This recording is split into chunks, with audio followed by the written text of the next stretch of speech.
This is how I convert a power rack with a single pulley to a dual crossover pulley.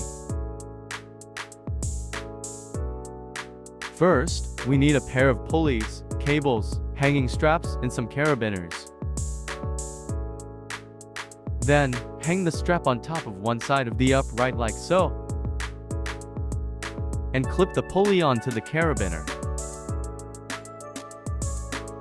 Do the same on the other side. I clipped on some carabiners onto the lower pulley to achieve my desired length.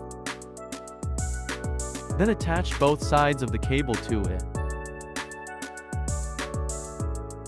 Since the other cable is a bit short, I attached an extra carabiner on the left side.